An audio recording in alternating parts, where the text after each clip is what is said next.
and welcome to another episode of Schiffbauer Over Rocks.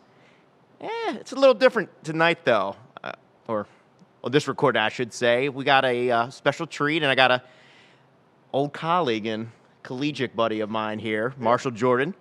Good to see you, Paul.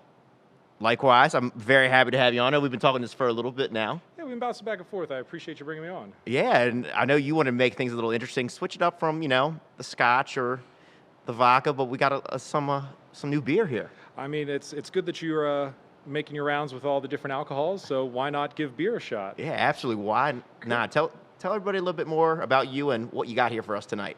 Yeah, so my name is Marshall Jordan, and I have been in the beer business for about six plus years now. Started out here in New York in the merchandising role, and now I'm a sales rep up in Harrisburg with my own route, about 110 accounts.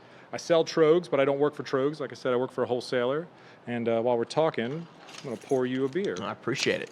So what we have here is a brand new hazy IPA from Trogs Brewing Company called Lucky Holler. And I hope everybody's noticing here. That's a great pour right there. That's what a good beer pour looks like. Now you notice you got a thick collar of foam on top. My bottle didn't touch the glass. And when you drink beer, you drink beer with three senses. Okay. Your eyes, your nose, and your mouth. So you can see it, that beautiful gold straw color, nice thick white collar of foam. Once I get mine going, we'll give it a nice whiff. So it's got the right amount of top on it. Yeah, and that's what you want. Actually, and I won't do it just because it's, I don't want to contaminate it, but you should be able to float a bottle cap on top of a head of beer. Okay, never knew that. So I poured yours perfect. Didn't pour mine so perfect, but that's all right. All right. But yeah. So why don't you give it a sniff and tell me what you smell?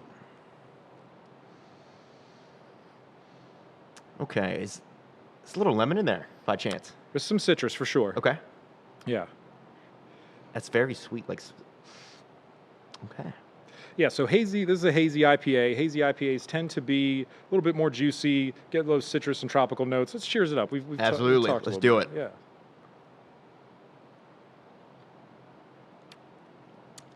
Wow, that is very refreshing. Yeah, so this just launched yesterday. This is their newest edition of their hop cycle. I think, as we were talking about backstage, Trogs does a lot of work with their scratch beers. Uh-huh. So, they've got this great micro brewery within their macro brewery, and that's where they get to experiment and do all their fun stuff and, produce things in a way that isn't necessarily meant for the mass market, but for people to come out and try and enjoy and, see what they think. Which is really interesting. I mean, I'm just speaking, and you can really probably come in as an expert with it. I have not been to Trogs yet. I need to get up there. You do. But I hear, it's really experiential in terms of the brewery tours and what they have from an amenity standpoint. Mm-hmm. They spared no expense. They picked up a old cocoa, distribution hub from the Hershey Company. So it was obviously well maintained. Brought in a great chef. They have a great cafeteria style food. One of my favorite features of the Trogs Brewery is these three, they're called fooders. Okay. And a fooder is a wooden fermentation tank. It's made with three different types of wood, oak, I should say, Hungarian, French, and I'm kicking myself. I can't remember the third, but It'll come to you. It's beautiful. I mean, you go in the room and it just feels like, this is how beer should be aged and ready for the masses. So, yeah, I mean, when you get to Trogs, you walk in and you see all the art. They're very big in Trogs art. Just about all of the decorations on the wall was inspired by their loyal customers and drinkers who love to make art with Trogs. Really interesting. Yeah. From this an outside, consumer perspective, I've always found, their branding with releases from bottling and then the overall packaging very consistent. Very distinctive, but it's the Trogs brand, even from afar. Oh, absolutely. I mean, Chris and John Trogner, the Trogs brothers, they have such a wonderful team around them. And, when you get this clean packaging and it really pops on the shelf, and then it's got the liquid to back it up, I mean, there's really nothing better. Yeah, it's very tasty. I'm going to have to take another swig here. Yeah. So I know you're big into the whiskeys, and there's obviously a lot of the similar malts and grains in there. But when you drink a beer, what kind of beers are you usually going for? That's a great question, Marshall. I mean, I do like hazy IPAs, so this is actually very refreshing compared to some of the ones I've had in the past. Yeah. So I do like a nice hazy. Every once in a while, I'll like something like maybe dark and full body. Okay. So, but let's be honest. We know what we both really like. Busch. And the occasional natty light, because it's refreshing. Yeah. When you want beer, you want a delicious American lager. You want to put them down all day. Don't get me wrong, I love the hazies, but no, yeah, I tell people it's an occasional thing. Yeah, like there's sometimes this is very appropriate, like right now. Oh yeah. No, we definitely want to get it out there. So this actually just hit the market yesterday. So I mean, this is as brewery fresh as you're going to get outside of Hershey, PA, and I love to hear that. I feel special right now. I feel like I'm one of the first to crack it open. I mean, you really are. I would bet this is probably the first podcast to feature and talk about Lucky Holler. There you go. You heard it here first. Maybe the Trogs will give us a sponsor here. Probably not. Yeah. Well, maybe. I mean, I might know some people, but let's just see what happens. Yeah, over time. Over time. Yeah. I think it's time for another one. That's really good. Yeah. So, how do you get into?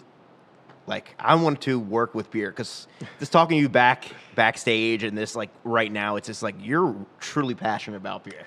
Yeah. To tell you the truth, I totally fell into it. In college, where we met, York College, YCP. Yeah. Shout out to Jerry Patnode. Great guy. Shout out to Jerry Patnode.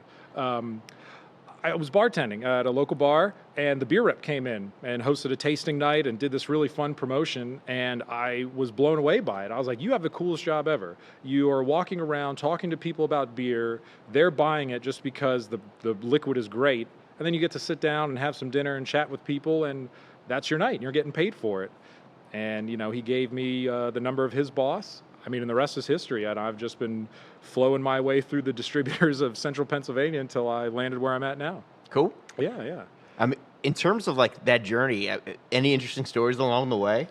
Yeah, I mean, everything from leaving beer in my car in the dead of winter and having it explode, in my back seat to, I mean, basically just leaving beer in my car throughout the year and experiencing what every season will do to beer in a hot, cold, temperate car. Winter's got to be the worst, right? Winter's got to be the worst, yeah, because once that beer explodes and gets out there, it's hard to get out. And yeah, summer comes around, and those lovely beer smells, they come right back. Yeah, but I mean, you want a story? I got a story for you. Okay. You know the bar Corner Stables? Yeah. So right there off Queen Street. Back in the day, Anheuser-Busch used to have this really cool promotion where they would have these games, and you would set a bottle on a pool table, and the goal was to hit the cue ball as close to the bottle without touching it. And we would just give away prizes, right? Okay. So it was fun, having a great night. Most of my promotions I do are 2 hours. When I say the last 10 minutes, I'm like, okay, you're the last person, and then I'm wrapping up. And this Joe Schmo decides he's going to cock back, and I have never seen somebody hit a cue ball so square. He shatters the bottle, glass all over the table. We're freaking out trying to clean it up. I cut my finger. I get blood on the table. Long story short, they kick me out, and I'm never allowed back there again. Not to do a promotion, I should say. I can go back and eat and drink. But yeah, professionally, I'm not allowed back there. It's all Joe Schmo's fault. Yeah, you know what it was? What happens when you get those pool sharks coming in? In the moment, they don't blame the customer. They blame the beer rep. I mean, yeah, I'm sure he was a reg. Yeah. You got to protect your regulars. You do to some degree, yeah. Especially like a bar like the Corner Stable. I've only been in there through passing. I'm not a regular by any means. Sure. But like when you're a regular at like a local like bar, Yes. like it's like a cult kind of thing. It is. I mean, everybody knows you, and they joke about Cheers, but I mean, I know your family had the Curb Shop, right? Yeah, I mean, Yeah. actually, rest in peace. It actually closed permanently. It closed permanently. Well, you know what? We're going to throw one up right now. The Absolutely. Curb Shop. All the regs. Yep. We can go into that a little bit. I, found that place through you, actually. I remember you told me a little bit about that. Yeah. Tell everybody more. I mean, so, we're all active on social media. You're quite engaging, and I see everywhere you're going on Snapchat and Facebook. And my girlfriend actually works in the Mount Washington area. Okay. So she is familiar with where the curb shop is, or I should say was. And COVID killed it, apparently. COVID.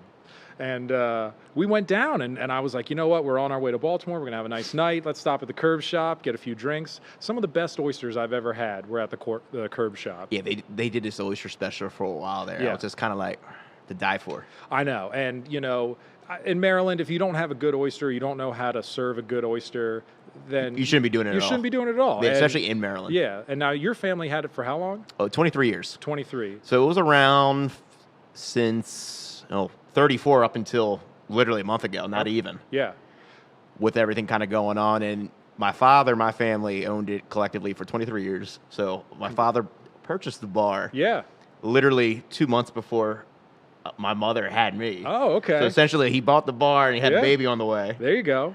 So it's kind of really interesting. I tell people I grew up in a bar. I mean, you were born very shortly after a bar came into the family. Yeah. So this majority of my life, bars in the family. It's just- Absolutely. we'll go down with dad on like weekends, hang out, and then eventually I would help him out, and then I would be working in the back of the kitchen doing Sure. prep, dishwashing, and then bar backing, bartending, running the front of the house. All right. When he had it, it was really cool in that regard. So was your dad an owner-operator? Like he's in the back cooking and doing everything that needs, or was he just more the money guy? Nope. Yeah. Owner operator, 100%. He was very hands-on.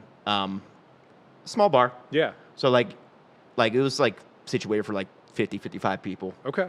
But that's what he wanted. He looked at a bunch of different places when he was looking to buy like a bar, like club. Sure. He looked at big band nightclubs throughout Baltimore County, Baltimore City. But he's like, no, I want something where it's manageable. Absolutely. Where it's like scalable, where like I could either work it myself with one or two other people, or I can have a staff of 10 or 12 if I wanted to. And that's, a tremendous self-awareness. And for, anybody that's never been in the bar business or the restaurant business, that is key because most people bite off more than they can chew. True, exactly. So the fact that he had 23 years of, of owning it and operating it under his belt is just a testament to what, a good bar owner and a good restaurateur does, Now, was he the second owner, third owner? Do you know anything about that? I believe he might have been the third owner, third or fourth. Okay. So don't quote me on that. I would fact check with him. But yeah, I just love, I love when you hear about a bar that's been around for, 70 years, like what's the lineage, how many people have owned it? And, did your dad actually work there before he bought it? Okay. He did not. Okay. It was interesting, though, where he worked for a vending company prior, so they had accounts there. Sure. So he was familiar with the bar just because of that. Absolutely. So he's just like, I kind of like the spot. That is not the only time I've heard about, somebody who's basically services an account as a vendor and then comes in one day and says, yeah, I'll buy this place. Yeah, it's like, I want it. Like, Yeah, this is yeah. like perfect. Like it was really interesting because it was a family-owned bar. Like it was passed down from like family to family, Mount Washington. Okay. And then he was like the first outsider. It was just like, what's Yeah. going to happen? What is he going to do with it? Sure. But, over time, he was able to create, continue a culture, a little different, his own little thing, where a lot of people, met their significant others there and, like, were regulars, 5, 10, 20 Do you have those kind of plus stories? years. Oh, yeah. Yeah, that's awesome. That's awesome because it's community. A lot of really people is. a lot of people look at the bar and they think that it's it's a place you get drunk or a place no, it's where you meet people. It's where you get to know people, your neighbors. It was a true neighborhood bar Yeah. in that regard. Like, Yeah. like divey in a good way in that regard. Absolutely. It had, like, and people would say, like, who are from the Philly area, it has a Philly old school, like, dive bar corner vibe to it. Now, is that where your dad's from originally? Is Philly? Okay. So it's just the fact that he just kind of manifested that culture. Sure. So Yeah, and now he's from Pennsylvania though, right? Or is he a Maryland guy? He's a Maryland guy. So Maryland guy, all right. Yeah, Baltimore City or Baltimore County, Cockeysville area, Timonium, if anyone's familiar out there. Yeah. So he was always, both sides of my family from this Maryland in general. Yeah. So like it was just convenient with him. It's just like, hey, why not? That's awesome. So so when you said he was like an outsider coming in, he wasn't a total outsider. No, it just Yeah. it was like super like Mount Washington, super neighborhood like bar focus. And then Right. it's like, who's this guy? What is he gonna do to my bar? Oh yeah. And people- regulars would say that. Yeah, people feel that way. And I mean, Mount Washington, I can't imagine what it was like when he had it, 23 plus years ago, but it's quite built up now. Oh, it's completely different. It's in a good way. it's a little less neighborhoody around there and more bigger homes. Yeah, it's more on the up and up, and it was Yeah. kind of like that back then, but it's even more so now. Sure. So Very it's just cool. really cool to see, like, over time, like the dynamics Yeah. of that. Okay. It was really weird. The bar closed up just because of reasons related to COVID and otherwise. But Yeah.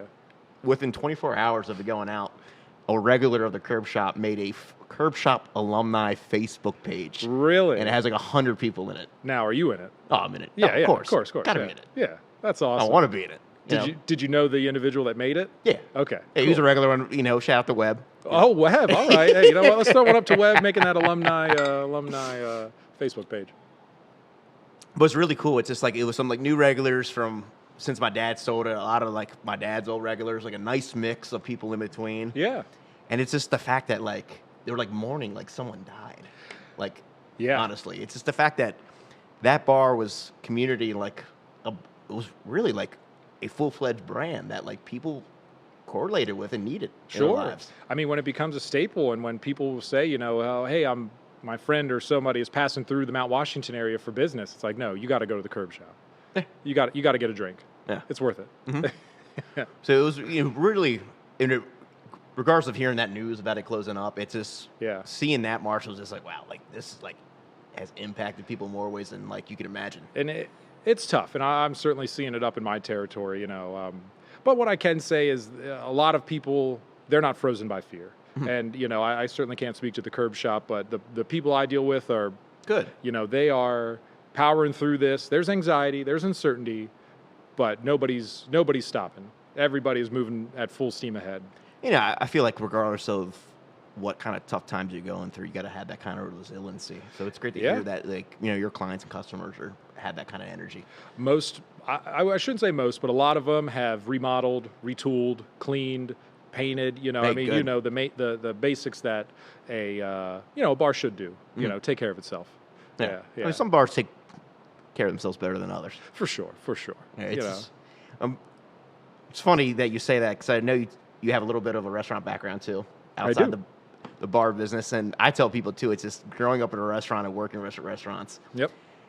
There's only so much. There's people only know a fraction of what goes on behind the scenes. Oh yeah, I mean, so a little bit about my background is my mom was a server for 30 years, for the most part at a bar here in York. It's no longer around. Maybe you've heard of it, Anthony's Italian Restaurant. I've heard of it. Okay, so she was there for the longest time, knew the owners, and I have many memories walking into a very dimly lit bar in the evening, and that's how you know it's a good bar. Oh, absolutely. You can barely see in front of you. Yeah, you don't want to see Yeah. your date if you take Yeah, them out. right. Or, some person you might be going home with. Who knows? Yeah, and going in and seeing my mom, or waiting for maybe my dad dropped us off doing the shift change type of deal. But what I always remember about growing up and being around people in the bar business is like there's this everybody works hard. You come home and maybe you got a little smell, but when you're around food all day. And you probably remember this. Oh, yeah. I don't care if you work at a seafood, or maybe seafood's a little different, but most restaurants, pizza shop, burger shop, doesn't matter. You're coming home with that food smell. Yeah. And I remember that even Especially now. when the fried food smell. Yes, yeah. And most like spots, they always have some kind of fried food. Oh yeah, and it's like child. I mean, I say it, but it's like childhood. I can remember my mom coming home at night and giving her a hug, and I can smell a shift's worth of food. That's like my father coming home smelling like Marlboro Reds from his secondhand smoke. There you go. There you go. So I still, there are still smoking bars out there. And I like them because like they have a different personality to them. I do too. I mean, I don't smoke, and I frankly hate being around smoke. But at the same time, if I'm drinking, Yeah, I'll I'm a tolerate smoker it. cigar wise. Yeah. Oh, same. We've run into each other at Costa yeah. before. Oh, yeah. Shout out to John and Wayne, the crew over there. Yeah. John Costa finally opened back up, right? Yeah, they're open. Yeah. We gotta see them. go over We'll have to there. go one night. Me and John had a wild night one night. We were hanging out in the courtyard till 5 a.m. You have beat me there. I believe the latest I ever went with John was about 2:30. And I wear contacts, so I mean the smoke. I could barely they were so dry. I was surprised Yeah. how long I hang. I think I smoked like 4 cigars that night. Yeah. Well, now that he's got the outside courtyard, it's a little bit more manageable. In that tiny room. Oh no! As Yeah, great as it is. Yeah, it's a little unbearable. It's just kind of like Yeah, especially if you get a couple people back there. Yeah. Yeah. I know. So the last time I was there, pre-COVID, you ever heard of Sagamore Spirits? Yeah. Yeah. So we took a bottle of I bought my buddy John, a good friend John, a bottle of their nice, I believe it was cognac barrel-aged whiskey. So, He loves his So- whiskeys and whatnot. So we shared it with John. We shared it with my other friend John, and there was some young buck there, and he was a little wasted. But we thought, you know what, we'll share it with him. This is community. This is community. So we're all sipping and enjoying ourselves, and this young buck takes one sip, and I can see it on his face. It's always the worst. He doesn't like it. He doesn't like it. Or you're trying to help him through it. He's like, he doesn't like it because he doesn't have the palate for it, or he's about to get sick. He doesn't have the palate for it. He's drunk, but he doesn't have the palate for it. But the worst part about it was he tried to play it off like he liked it. He'd kind of do the sip, but then he basically snuck out when nobody was paying attention. So here's a nice pour of this delicious whiskey. Gone to waste. I just tell people, just have a little nipper. If it's pre-COVID, I don't mind sharing the bottle, but if not, here's a little sip. Sure. I mean, that's the thing you think about now in the post-COVID or the current COVID world is like all the things you did. They're like, man, what did I expose myself to? Yeah.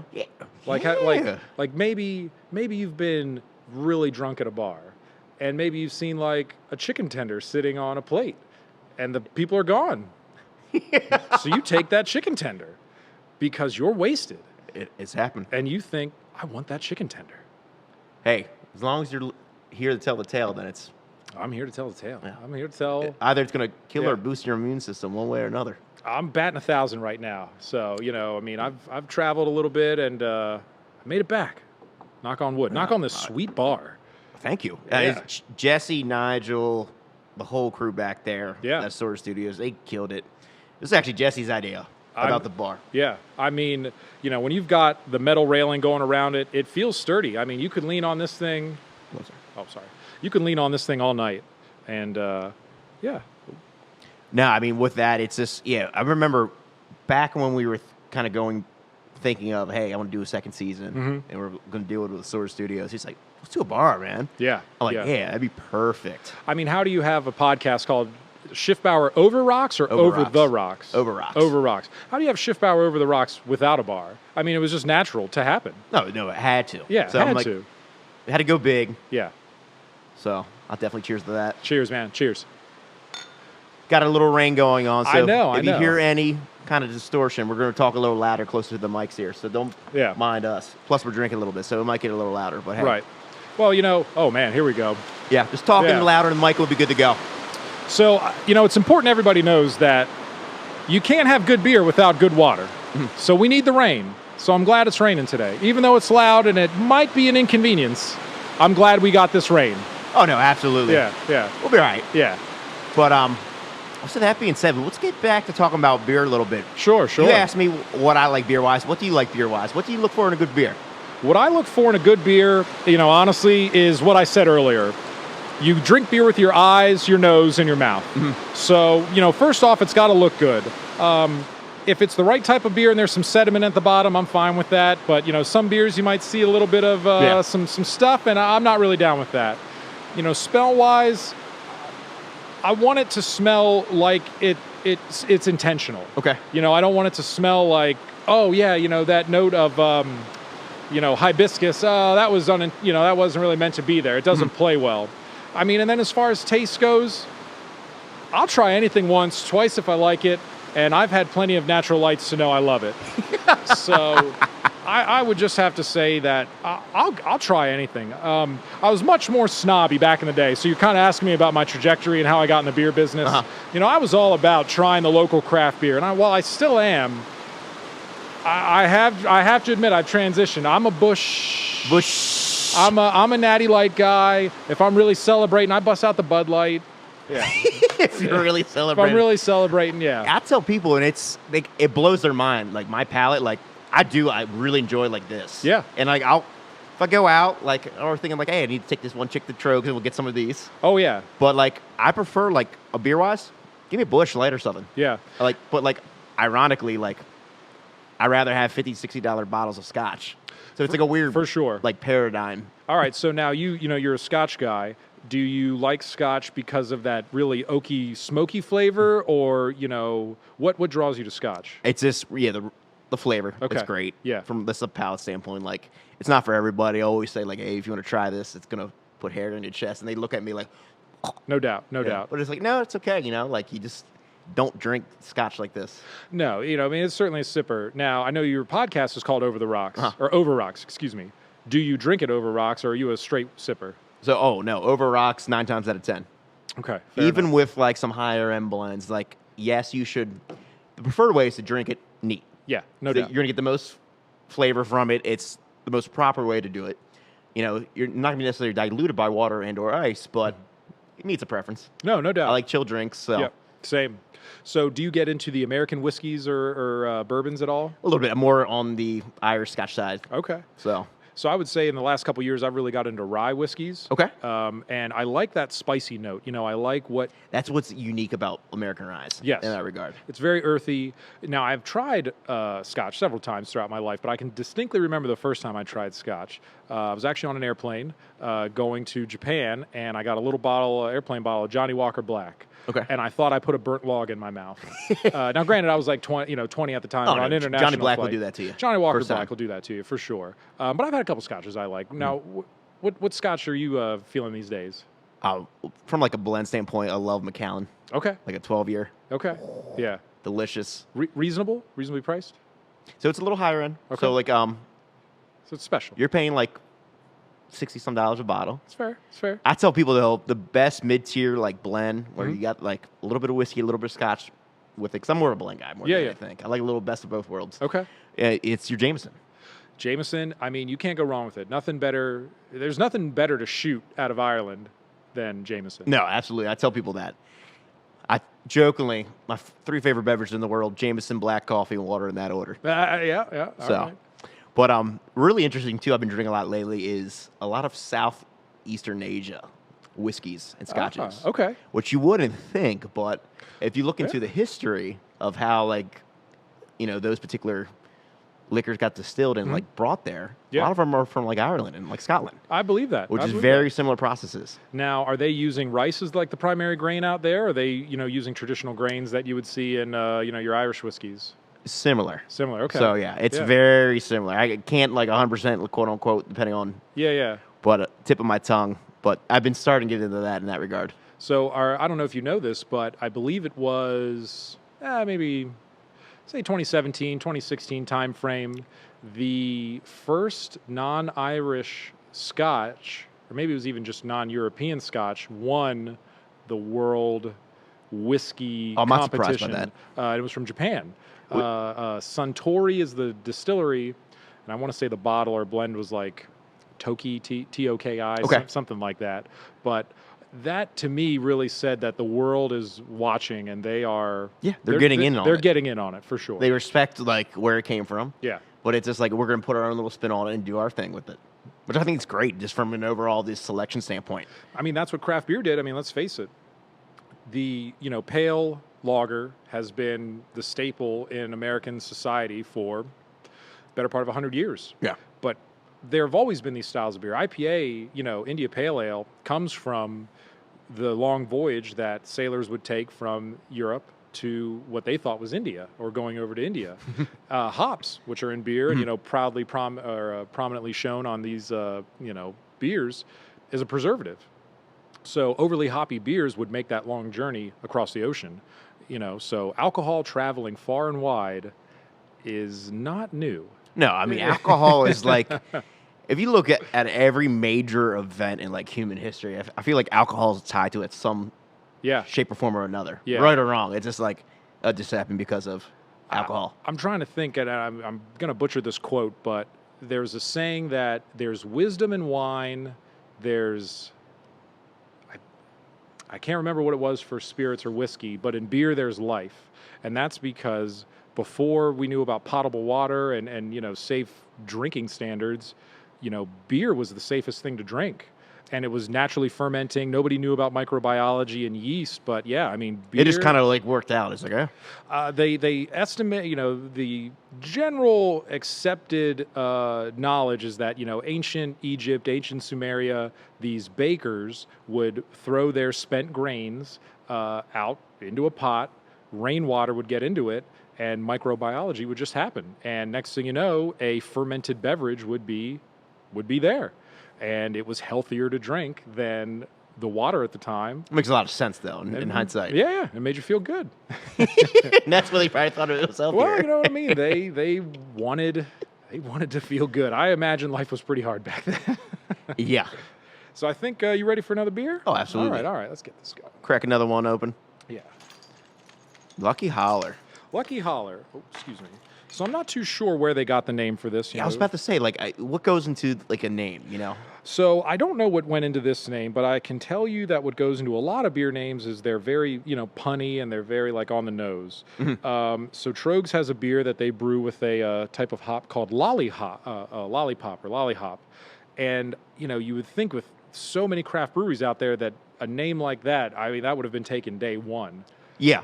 Like But when you told me like you're bringing Lucky Holler, I'm like, that sounds like it's been done before. Sure, but no, it's not. So there's a lot of a lot of beers out there that they're coming up with some clever names. And it's and to kind of come back to the beer industry, it is creating some issues. So I'm obviously engaged in it.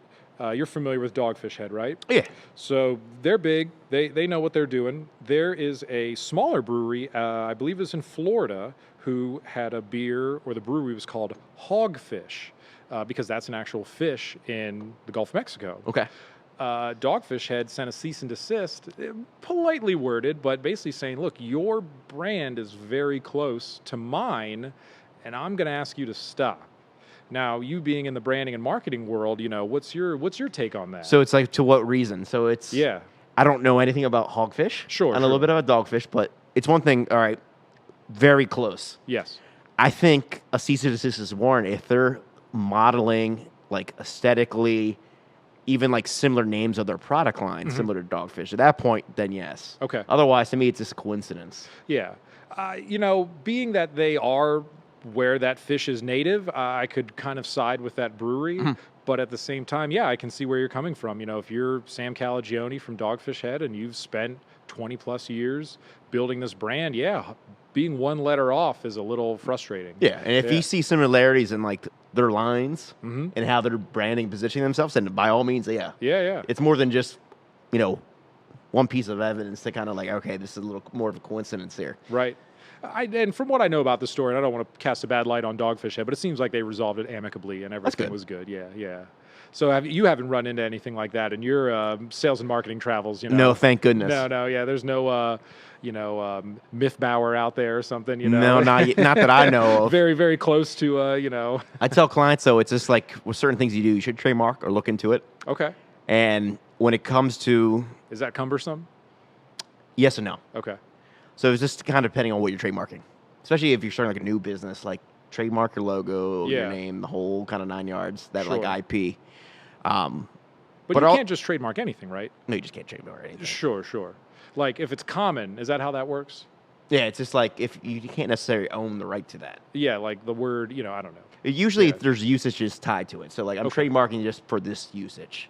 Fair enough. Specifically. So it might be, retail driven. But like only because of this. Okay.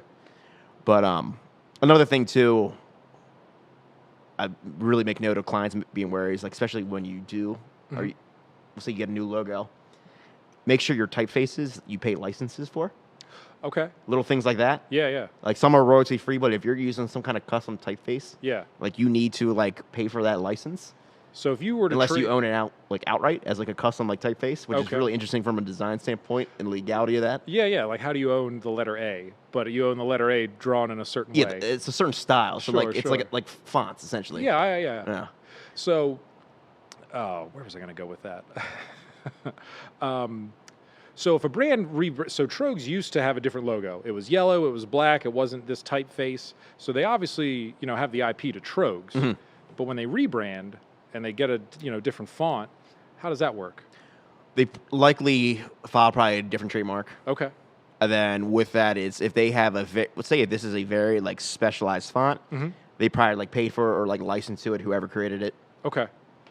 I think they do it in-house, but I mean, obviously the name Trogs is there, but if they change the font or, Depends who they're working with. They're working with an outside agency, that's one thing. Right. If they're working, purchasing a license from the internet, this particular font, that's a whole nother thing. Okay. If it's in-house, their graphic designer probably got screwed, but like, hey, they probably got paid well. You'd hope. Yeah.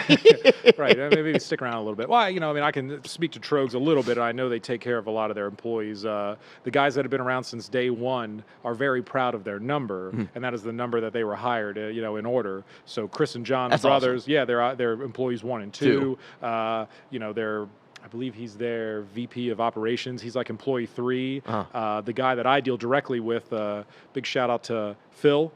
Shout out to Phil. Phil, I Don't know you, but hey. I want to say he's employee like number 5, but I just know that is a real badge of honor at Trogs. Real family values, Absolutely. it seems like. That's Absolutely. awesome. And that makes so much sense to the way they position themselves in like the central Pennsylvania market as like a hub, and then just like being from Pennsylvania in general. Yeah. And, it's what else is interesting is, so IPAs are very hot right now. You see them everywhere. Oh, yeah. Everyone's got to have their IPA. Everyone has an IPA. So in the central Pennsylvania region and just in Pennsylvania in general, Perpetual is their big brand. But, as you travel out going into like Maryland and stuff, you see a lot of their secondary, third lines. Troganator is a great beer. And I always enjoy seeing that, like when I would, back in the day, go down to Maryland, Baltimore. You go into a bar. Normally, I'm trying to drink great Maryland beer, but you see. Talk about Natty Bo. Yeah. Oh.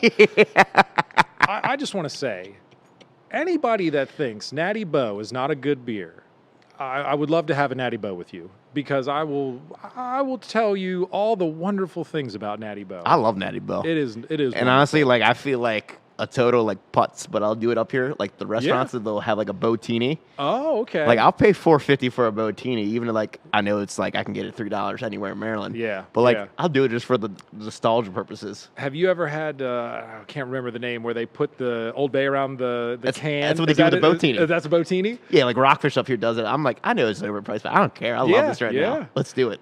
So, up in my territory, I sell Natural Light, and I wanted to, kind of collaborate with my competition. In the beer business, we're cordial. We're not competition's good. Competition's good. We're not adversarial. We're cordial. I'm not trying to make their job any harder than they're trying to make mine. We're just trying to sell our product. Yeah. But I wanted to do Natty Royale, and that's where you take Natty Bo against Natty Light. Customer decides, winner takes all.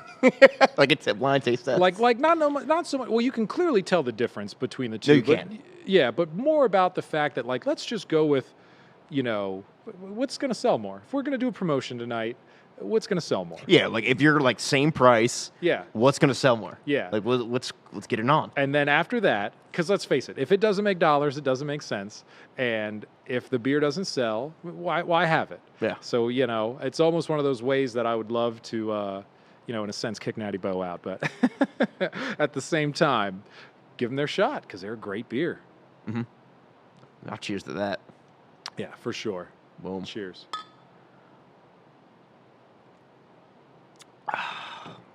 That's a damn good beer. I'm not just saying that either. That is a really good beer. Yeah, I mean, so the haze craze is very real. Hazy IPAs are hot. And this being, I'm going to turn this label around, 6.8%, that's right in the sweet spot.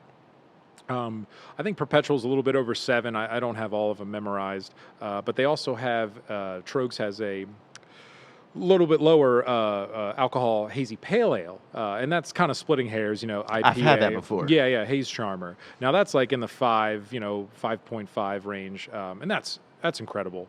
But this Lucky Holler, I'm very excited. I think it's going to do well, and I certainly will be supporting it by drinking a lot of it. Oh yeah, I'm pushing it hard. Yeah.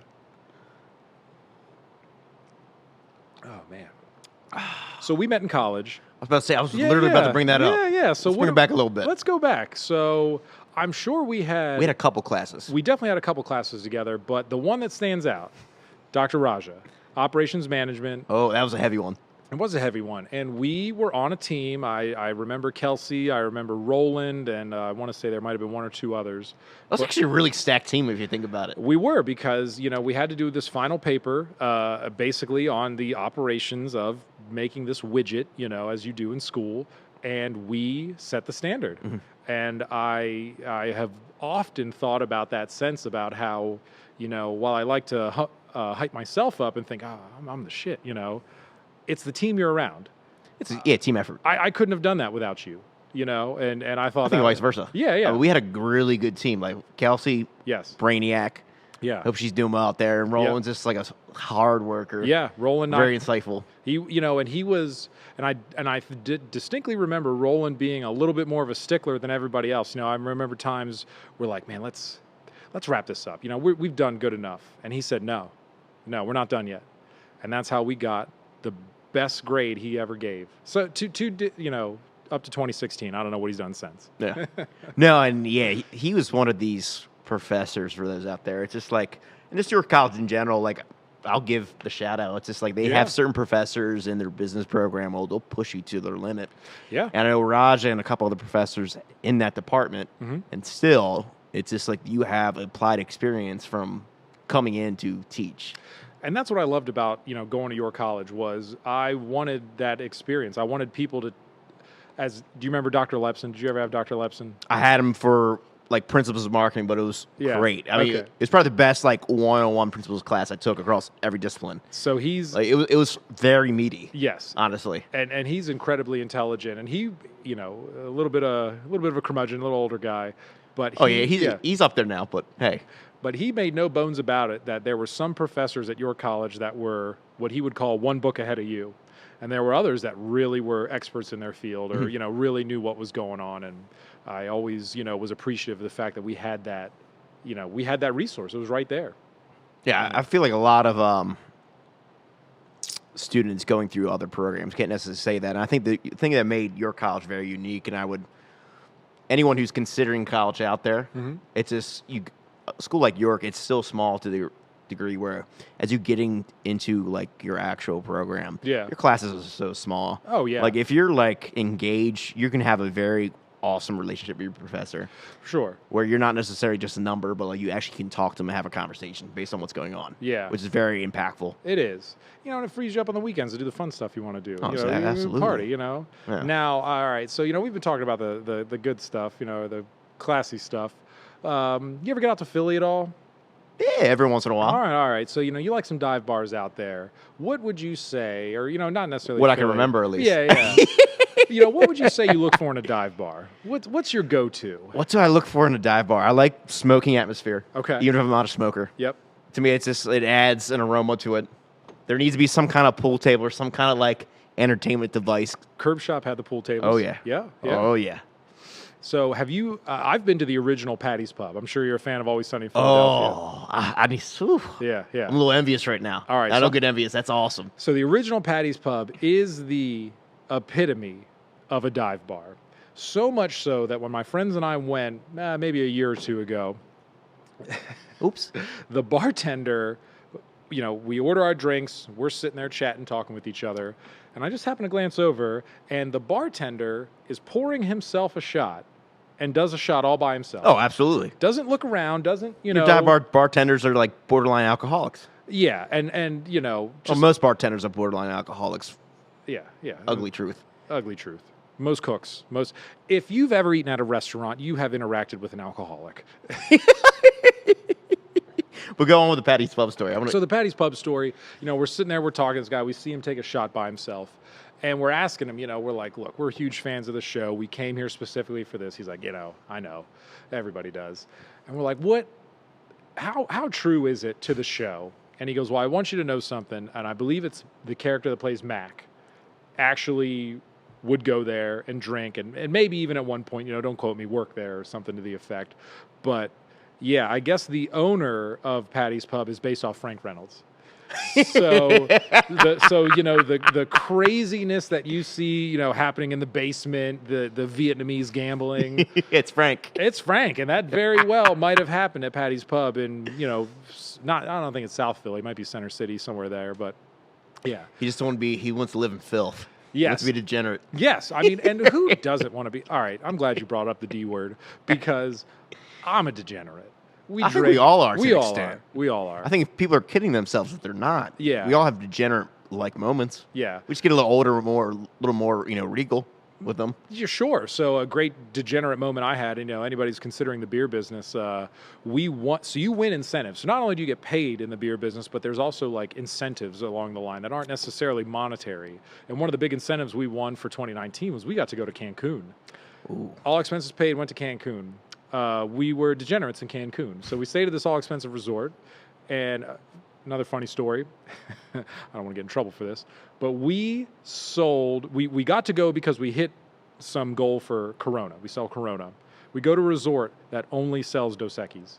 So I drank. Apparently, like Mexicans, like do not like Corona at all. They think it's a piss beer. Yeah, like yeah. from Mexico. Sure, because that's their, I've heard that before. I don't know what. I hear Corona's like a bastardized like version of like Mexican Right. beer that like branded to Americans. But when you come to America or Modelo or any of those other brands, I mean, they sell 10 to 1.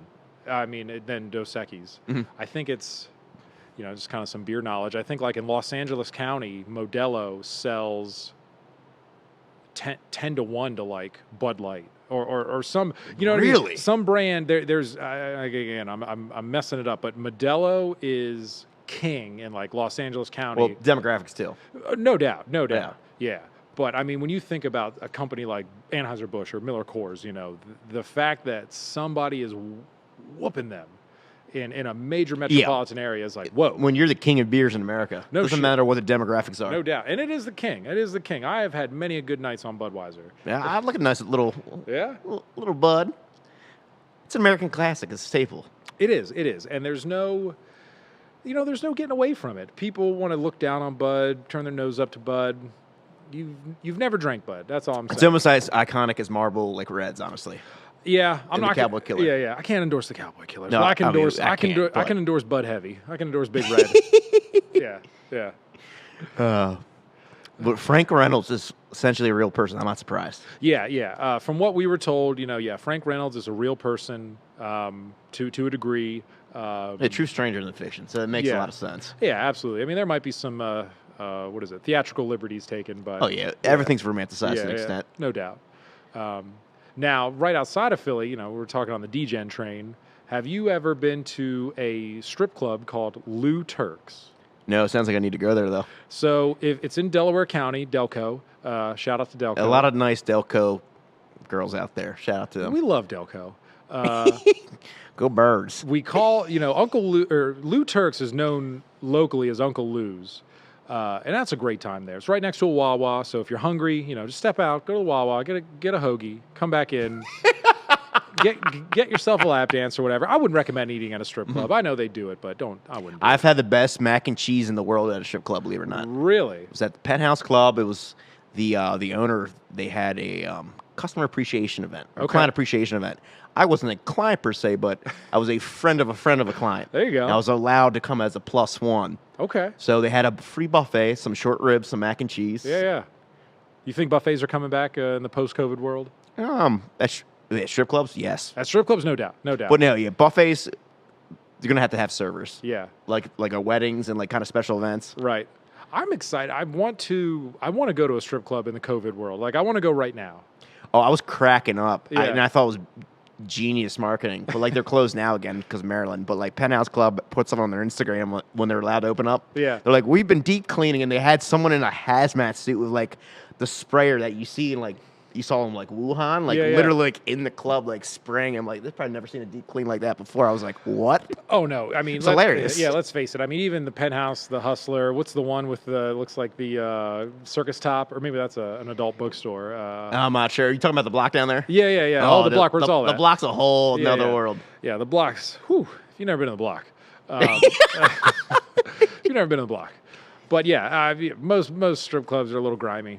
Now, I can't imagine. I just can't imagine a post-COVID world without a strip club buffet. No, it's still going to be there. Apparently, I haven't been there per se, but there's a place called the Mill Street Inn. Mm-hmm. I think by BWI. Okay. In the Baltimore area, but they Hale have like Thorpe, yeah. they have like an oyster like bar buffet Yeah. one night a week, and that sounds delicious, quite frankly. I mean, they come in a crustacean shell, so it's safe. The oyster meat is safe, Yeah. so they can shuck it right there. I'm not worried about The it. environment sitting around you, I don't know. Yeah, I ain't worried about the environment. Oysters are delicious. So you an oyster man? Oh, I love oysters. Okay. More on the sweet side though. Sweet side. Okay, so not so much the salty, the briny. Every once in a while, I don't mind, but All right, so I've been having this debate with my friends lately. How do you like to add condiments to your oyster? What's your go-to condiment? ooh, That's a good question. I do like cocktail sauce. Okay. But I honestly, like, this sounds like counterintuitive because I do like sweet oysters, but I do like a little horseradish. Horseradish? Yeah. Okay. To kind of like blend yeah, too. Yeah. It's a little sweet and hot. I'm saying we'll be looking up where we can get oysters after this. We can get some oysters. We can do that. Okay, we can do that. Yeah, I got yeah. you. So with oysters, have you ever had it with malt vinegar or any type of vinegar? No, but I hear it's actually very tasty. So there's this is French, because that's how you know I'm classy. Meunier sauce. Oui, oui. Yeah, oui, baby. It is, I believe it's apple cider vinegar, malt vinegar, some oyster or some diced onion and garlic. But I've totally abandoned cocktail sauce. I'm all in on malt vinegar. I'm all in on vinegar. Okay. That, in my opinion, that's the way you eat an oyster. So like now, like I'll have cocktail sauce out, but like Sure. if I'm gonna have cocktail sauce, I prefer like if I make it my own way. Okay. So like I'll mix it at home, but I'll put like extra horseradish in it. All right. So you like that spice? Oh well, yeah, we'll spice it up. All right. Are you a Bloody Mary man?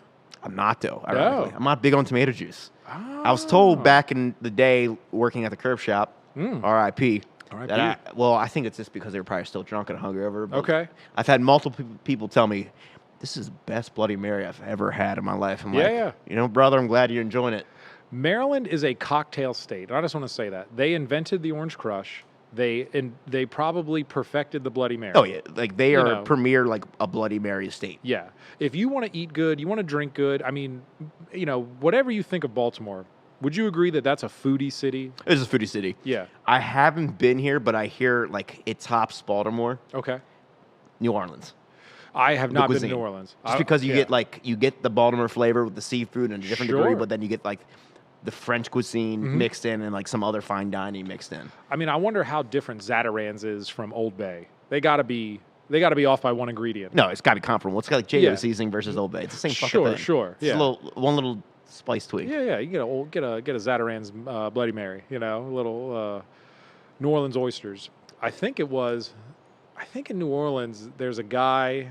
I don't know the bar, but he won like some oyster shucking competition. Like he's like the fastest shucker in the at least America, maybe not the world, but yeah. New Orleans gets down. They get down. Yeah, I've been meaning to go there. My lead dev and advertiser, he's from Shreveport, Louisiana. Okay. So like he's very familiar with New Orleans, as they call it down there. Absolutely. But he said like it's some of the best food in the world. Some of Yeah. the best like partying, going out, hospitality you can imagine. Yeah, well, and they get some interesting characters there. Guys that go out and spend, I don't know how long they do, but 3 months out on an oil rig out in the Gulf and come back. Some roughnecks. They're ready to spend the money they earn and have a good time. That's why you're like allowed to drink on the street down there. Yeah, I have heard, I can't confirm, that there are drive-through liquor stores in Louisiana, specifically New Orleans. And they, it's not just like, okay, you get a bottle of booze. It's you get a cocktail.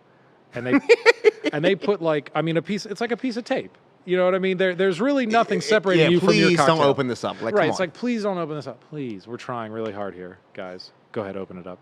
That's what they started doing PA temporary right now. Yeah, and you know what? I'm glad they did that, in the sense that, obviously, Especially with bars and those that have been impacted. Yeah. I'm all for it. You want responsible alcohol sales and consumption all the time, but you want to give people a shot. You want to give people a chance. And I hope more bars take advantage of it. I mean, why not reach out to your neighbor to the south and say, I am going to make a great Orange Crush in York, PA. The Cove actually has a great one. I love the Cove. Haven't been there in a while. I've seen what they've done. Eric's a great guy. Eric's a great guy. You know what? We're going to do that. We're going to shout out to Eric. I know he's a big supporter of our brands. Big cigar guy. He's got a great cigar lounge. I have been in there and enjoyed a few cigars. I tell people, people ask me, what's my favorite bar in New York to hang out at? Okay. And it is the Cove Whiskey Bar when it is open. Because I like being out and about, and like people think I'm a big extrovert, which I am to an extent. But like Sure. I like my downtime, and if I go to the Cove Whiskey Bar, I'm not really bothered. It's nice. Now I know I can totally get down with that, not being bothered. But we're a little bit different in age. Do you feel that you can't get that sort of solitude if you go to like Falloons? Oh no! Like I'll even tell you, Stogie's the one that I was literally out of town. Like it was a 10, 12-hour day. Okay. Between like work appointments. I think recording the last season of the podcast down in Maryland. Okay. And I come back, I'm like, I'm going to go to Stogie's. I want a cigar. Yeah. And like I run into like 6 people, which is cool, but like it's just Yeah. like, oh, that's it. Yep.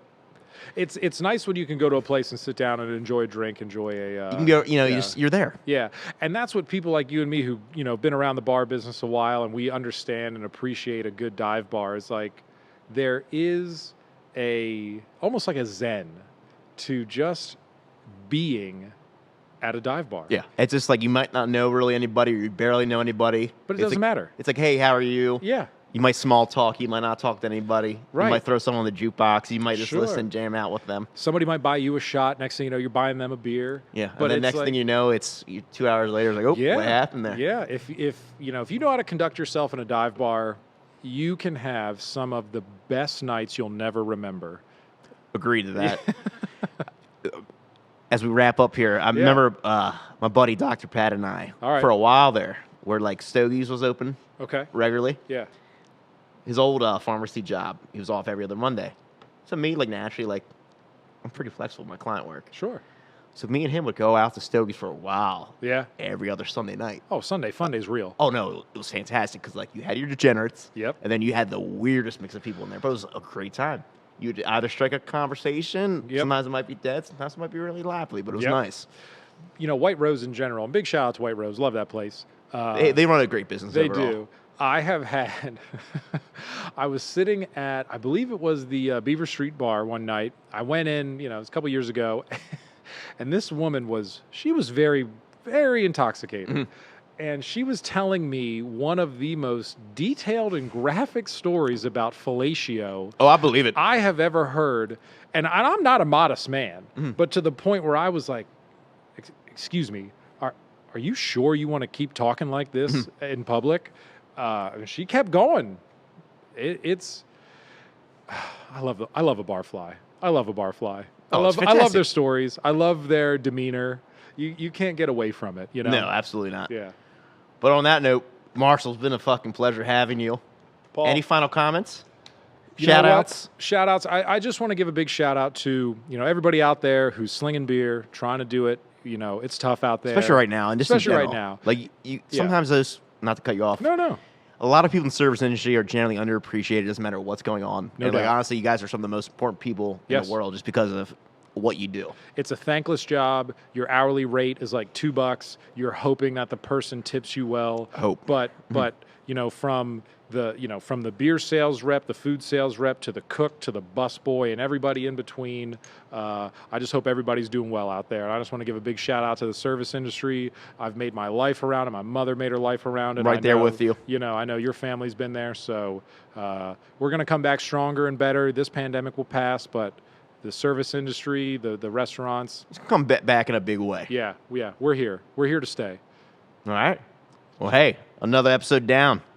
Cheers, my friend. Cheers.